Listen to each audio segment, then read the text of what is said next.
தமிழக மக்கள் எல்லாருக்கும் வணக்கம். உடனுக்குடன் வானிலை பற்றி தெரிந்து கொள்ள நம்முடைய யூடியூப் சேனலை மறக்காமல் சப்ஸ்கிரைப் செய்து கொள்ளுங்கள். நிறைய பேர் பார்க்குறீங்க, ஆனால் யாருமே சப்ஸ்கிரைப் பண்ண மாட்டேங்கிறீங்க. ஸோ மறக்காமல் தயவு செய்து ஒரு செக்மெண்ட் பண்ணி விட்ருங்க. இன்றைக்கான தேதி வந்து பார்த்தீங்கன்னா ஏப்ரல் மாதம் 16/4/2025 ஆகிறது. அனைவரும் இந்த அறிக்கையை ஸ்கிப் பண்ணாமல் முழுமைக்கும் கேளுங்க.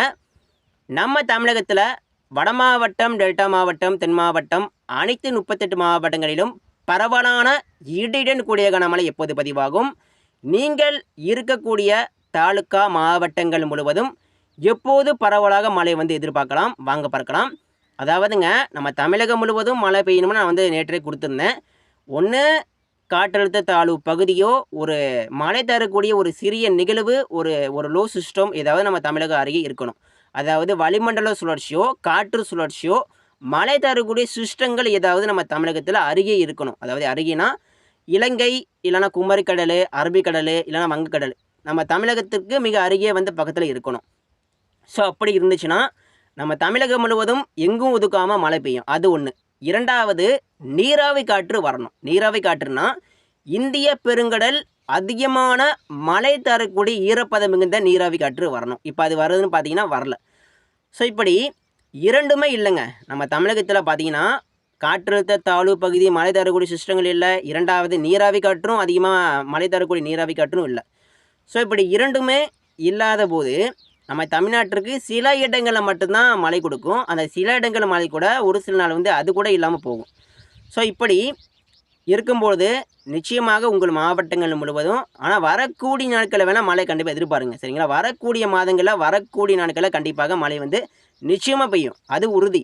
ஆனால் இன்றைக்கு பார்த்தீங்கன்னா சில இடங்களில் மட்டும் மழைக்கு வந்து வாய்ப்பு இருக்குது. குறிப்பாக வட உள் மாவட்டம் நேற்று வந்து பார்த்தீங்கன்னா தெற்கு ஆந்திரா, குறிப்பாக ஹைதராபாத்து, நெல்லூர் அருகே குறிப்பாக இந்த தெற்கு ஆந்திரா வடக்கு புறம் உருவான மழை வந்து நேற்று திருப்பதி கடந்து அது அப்படியே இன்று அதிகாலையில் கூட சேலத்தில் மழைங்க. இன்று அதிகாலையில் கூட ஒரு 5 மணி போல் சேலம் மாவட்டம் மேற்கு புறம் குறிப்பாக மேட்டூரில் மழை பெய்தது. அதே போல் கிருஷ்ணகிரி, தருமபுரி கூட இன்று அதிகாலையில் ஒரு சில இடங்களில் கனமழை பதிவானது. ஸோ இந்த தெற்கு ஆந்திராவில் ஒரு மழை மேகம் பார்த்திங்கன்னா தினமும் வந்து கொண்டிருக்கிறது. அதாவது நேற்று முந்தானத்து கூட பார்த்திங்கன்னா தெற்கு ஆந்திராவிலேருந்து பார்த்திங்கன்னா மழை வந்தது. நேற்று உருவான மழை கூட இன்று அதிகாலையில் சேலம் வரைக்கும் வந்தது. இந்த தெற்கு ஆந்திராவில் பார்த்திங்கன்னா அங்கே உருவான மழை வந்து எப்படி நம்ம தமிழகம் நோக்கி வருதுன்னு கேட்டிங்கன்னா, வடமேற்கு வெப்பக்காற்று ஹைதராபாத் வரைக்கும் வந்து அது அப்படியே நின்று விடுகிறது. அந்த ஹைதராபாத் அருகே உருவான மழை மேகம் தான் அது வந்து வடமேற்கு வெப்பக்காற்று, அது வந்து சூறாவளி காற்றாக மாறி வடக்கே உருவான மழை வந்து அந்த காற்று வந்து தெற்கு நோக்கி வீசுது. அதான் பார்க்கணும். அந்த சூறாவளி காற்று மழை பெய்யும் போது அந்த ஹைதராபாத்து, இந்த காக்கிநாடா, தெற்கு ஆந்திராவில் பார்த்திங்கன்னா மழை பெய்யும் போது அந்த சூறாவளி காற்று மேற்கும் வீசாமல் கிழக்கு புறம் வீசாமல் அந்த மலை மேகத்தில் உள்ளே இருக்கும். அந்த சூறாவளி காற்று வந்து வடக்கிலேருந்து தெற்கு நோக்கி நம்ம தமிழகம் நோக்கி வீசுது. இதனால தான் அந்த காற்று வந்து வெகு தூரம் அந்த வெப்பத்தை பயன்படுத்தி மேக உற்பத்தி அப்படியே தீவிரமடைந்து அந்த காற்று வந்து என்ன பண்ணுது, அந்த மலை மேகத்தை தள்ளி கொண்டு வருது. வடக்கே ஹைதராபாத்து உருவான மழை எல்லாமே தள்ளி கொண்டு வந்து அது அப்படியே வட மாவட்டங்கள் திருப்பதி, தெற்கு ஆந்திரா, அந்த சித்தூர், வேலூர், ஆம்பூர், ராணிப்பேட்டை வரைக்கும் வந்து கொடுக்குது. இன்றைக்கும் அதே போல் நடக்கலாம். வரக்கூடிய நாட்களில் கண்டிப்பாக இந்த ஆந்திராவில் உருவான மழை வந்து வரக்கூடிய நாட்களில் இன்றைக்கும் வரும், நாளைக்கே வரும். வரக்கூடிய நாட்களில் பார்த்திங்கன்னா ஆந்திராவிலிருந்து கூட மழை வரலாம், ஒரு வாய்ப்பாக இருக்குது. ஆனால் கண்டிப்பாக மே மாதம் நிச்சயமாக அது ஆந்திராவிலிருந்து வந்துடும். கண்டிப்பாக நம்ம முன்னாடியே சொன்னதான், இதெல்லாம் முன்னாடியே சொல்லிட்டோம். ஆந்திராவிலிருந்து கூட மழை வருங்க, தமிழகம் நோக்கி ஆந்திராவிலிருந்து கூட மழை வரலாம் அப்படி சொன்னோம். அதே போல் வந்து கொண்டிருக்கிறது. நிச்சயமாக வரக்கூடிய நாட்களில் இது அப்படியே தொடரும். ஆந்திராவிலிருந்து அப்படி மேகங்கள் உற்பத்தியாக வந்து கொண்டே இருக்கும் வட மாவட்டம் நோக்கி. இதற்கும் வட மாவட்ட மக்கள் கவனமாக இருங்க. ஸோ நிச்சயமாக மழை உண்டு. பரவலான மழை பொழிவு பார்த்திங்கன்னா நிச்சயமாக ஏப்ரல் இறுதி நீராவி காற்று, இந்திய பெருங்கடல் நீராவி காற்று கண்டிப்பாக ஏப்ரல் மாதம் இறுதியில் கண்டிப்பாக வருகை தரும். நம்ம தமிழகம் முழுவதும் ஏப்ரல் மாதம் 20ஆம் தேதிக்கு மேலே பார்த்திங்கன்னா மிக தீவிரமான மழைக்கு வாய்ப்பு இருக்குது. ஆனால் கண்டிப்பாக மே மாதம் சிறப்பான மழை உண்டு. வட மாவட்டம், டெல்டா மாவட்டம், தென் மாவட்டம், மேற்கு மாவட்டம் எல்லா இடங்களுக்கும் மே மாதம் 20ஆம் தேதிக்கு மேலே இந்திய பெருங்கடல் நீராவி காற்று வருகை தந்து எல்லா இடங்களுக்கும் மழை கொடுக்கும், சரிங்களா? நிச்சயமாக கவலைப்படாதீங்க. ஆனால் இன்று முதல் இந்த ஒரு வாரம் கொஞ்சம் மழைப்பொழிவு வந்து கொஞ்சம் வீக்காக இருக்கும். இருந்தாலும் அப்பப்போ ஒரு சில நேரம் வந்து கொஞ்சம் தீவிரமாக கூட பெய்யலாங்க, அதற்கும் வாய்ப்பு இருக்குது. எனவே வரக்கூடிய நாட்கள் மிக முக்கியமானது. நம்ம அறிக்கையை பின்பற்று வாருங்கள். எல்லாருமே அறிக்கை தினமும் கேட்டு பயன்பெறுங்க. ஒவ்வொரு நாளும் வானிலை மாற்றங்கள் ஏற்படும். கண்டிப்பாக அந்த மாற்றங்கள் ஏற்படும் பொழுது நிச்சயமாக மழைக்கான சாதகம் பரவலாக கூட ஏற்படலாங்க. கண்டிப்பாக எல்லாருமே நம்ம அறிக்கையை பின்தொடருங்கள். இந்த அறிக்கையை ஸ்கிப் பண்ணாமல் இறுதி வரைக்கும் கேளுங்க. ஸோ அடுத்து பார்த்தீங்கன்னா நம்ம தமிழகத்தில் தற்பொழுது கடுமையான வெப்பநிலை உயர்ந்து கொண்டிருக்கிறது. குறிப்பாக தென் மாவட்டம், டெல்டா மாவட்டம், வட மாவட்டம், தமிழகம் முழுவதும், அதாவது தமிழகத்தில் இருக்கக்கூடிய அனைத்து 38 மாவட்டங்களிலும் தற்பொழுது மதியம் நேரம் தொட்டுவிட்டது. எல்லா இடங்களிலும், எல்லா மாவட்டங்களிலும் அதிகமான வெப்பநிலை தற்பொழுது உயர்ந்து வருகிறது. நிச்சயமாக இந்த வெயிலுக்கெல்லாம், அதாவது தற்பொழுது அதிகமான வெப்பநிலை உயர்ந்து வருகிறது. கண்டிப்பாக இந்த வெயிலுக்கெல்லாம் சேர்த்து வைத்து மழை பெய்ய போகுது. நிச்சயமாக நம்ம தமிழ்நாட்டிற்கு தென்மேற்கு பருவமழை தொடங்குவதற்கு முன்னாடி நம்ம தமிழகம் முழுவதும் மிக சிறப்பான மழை கொட்டி தீர்க்குங்க. கவலைப்படாதீங்க, சரிங்களா? நிச்சயமாக எல்லா இடங்களுக்கும் மழை பெய்யும். நீங்கள் இருக்கக்கூடிய தாலுக்கா, மாவட்டங்கள், ஏரியா, பக்கத்து ஊர், எல்லா ஊர்லேயும் மழை பெய்யும். எல்லா மாவட்டங்களிலும் கண்டிப்பாக மழை இருக்குது, சரிங்களா? அதற்கான சாதகம் ஏற்படலைங்க. அதான் ஒரு கஷ்டமாக இருக்குது. அதாவதுங்க இப்போ நம்ம தமிழகத்தில் மட்டும் மழை பெய்யலை அப்படின்னு கேட்டிங்கன்னா அது இல்லை. நம்ம தமிழகத்துலேயும் இப்போ மழை குறைவாக இருக்குது. குறிப்பாக வட இந்தியாவில் தினமும் இந்த பாகிஸ்தானு, குஜராத்து, டெல்லி, ஹைதராபாத் இங்கெல்லாம் தினமும் 44 டிகிரிக்கு மேலே கடுமையான வெப்பம் உயர்ந்து கொண்டிருக்கிறது. ஸோ இந்த நம்ம தமிழகத்தை விட அந்த வட இந்தியாவில் கடுமையான வெப்பம். இப்போ அங்கே மழை பெய்யுதான்னு கேட்டால் அங்கேயும் மழை இல்லை. அங்கே குறைவான மழை மட்டுமே பெய்யுது.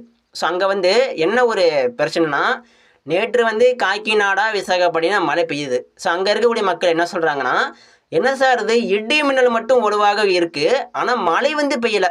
மழை மிதமான மழை மட்டுமே பெய்யுது. ஆனால் சூறாவளி காற்று அடிக்குது, சூறாவளி காற்றால் மரங்கள் சாயுது அப்படின்னு வட இந்தியா மக்கள் சொல்கிறாங்க. ஸோ அங்கே கூட பார்த்தீங்கன்னா சூறாவளி காற்று அடிக்குது, மிதமான மழை மட்டுமே பெய்யுது, ஆனால் இடி மின்னலாம் அதிகமாக இருக்கான். ஸோ நான் என்ன சொல்கிறேன்னா, இந்த இந்திய பெருங்கடல் நீராவி காற்று வந்தால் தான் அவர்களுக்கே மழை கிடைக்கும். நம்ம தமிழ்நாட்டிற்கும் பரவலாக மழை கிடைக்கும், வட இந்தியாவிற்கும் இந்த இந்திய பெருங்கல் நீராவி காற்றால் மழை கிடைக்கும். இந்திய பெருங்கல் காற்று நம்ம இந்தியாவுக்குள் நுழைந்தால் மட்டுமே அதிகமான மழை ஏற்படுத்த முடியும். ஆனால் இப்போ வரைக்கும் இந்திய பெருங்கல் நீராவி காற்று சுத்தமாக வரவே இல்லைங்க. இப்போ அந்த இந்திய பெருங்கடலில் ஒரு லோ சிஸ்டம் ஃபார்ம் ஆகிருக்கு. குறிப்பாக நிலநடுக்கோட்டுக்கு தெற்கு பகுதி தற்பொழுது ஆழ்ந்த காற்றழுத்த தாழ்வு பகுதியாக அது ஒரு தீவிர சுழற்சியாக தற்பொழுது நிலை கொண்டிருக்கிறது. இந்த ரேடார் படத்தை பார்த்தாலே தெரியும். அது ஒரு தீவிரமான சுழற்சியாக ஒட்டுமொத்த இந்திய பெருங்கல் நீராவி காற்றும் தன் கட்டுப்பாட்டுக்குள்ளே வச்சிருக்கு. ஸோ இது முற்றிலுமாக சைடு இழுக்கணும். இந்த லோ சிஸ்டம் அங்கே இருக்கவே கூடாதுங்க. ஸோ அந்த லோ சிஸ்டம் அங்கே இல்லாதப்போ தான் நம்ம தமிழகத்துக்குள்ளே அந்த இந்திய பெருங்கல் நீராவி காற்று வரணும்.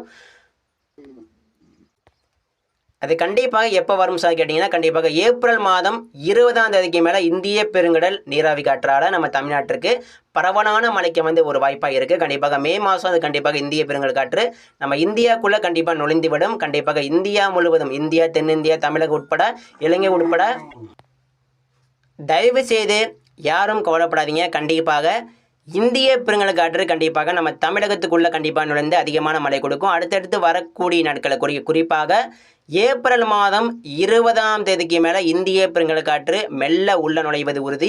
நிச்சயமாக வட இந்தியாவிற்கும் மழை கொடுக்கும், தமிழகத்திற்கும் மழை கொடுக்கும், இலங்கைக்கும் மழை கொடுக்கும்.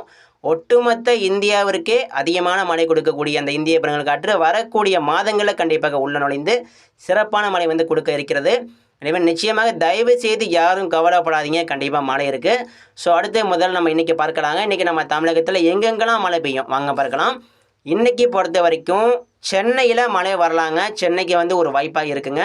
சென்னை, பழவேற்காடு, பொன்னேரி, தாம்பரம் இங்கெல்லாம் பார்த்தீங்கன்னா ஒரு சில இடங்களில் மழைக்கு வாய்ப்பு இருக்குது, மிதமான மழைக்கு வாய்ப்பு இருக்குது. ஆனால் கனமழைக்கான வாய்ப்புகள் பார்த்தீங்கன்னா காஞ்சிபுரம், அரக்கோணம் மற்றும் இந்த திருப்பதியை ஒட்டி இருக்கக்கூடிய நம்ம தமிழக எல்லையோரம், குறிப்பாக இந்த சித்தூர், திருப்பத்தூர் மாவட்டம், அதே போல் குடியாத்தம், ஆம்பூர், ஜோலார்பேட்டை, குப்பம் இங்கெல்லாம் பார்த்தீங்கன்னா கனமழை வரலாங்க, அதிக வாய்ப்பு இருக்குது. வேலூர், போலூர், ஆரணி, திருவண்ணாமலை மாவட்டம், அதே போல் திருக்கோவிலூர், திண்டிவனம், விழுப்புரம், கள்ளக்குறிச்சி, விருதாச்சலம் இங்கெல்லாம் கனமழைக்கான வாய்ப்புகள் சில இடங்களில் மட்டும் இருக்குது.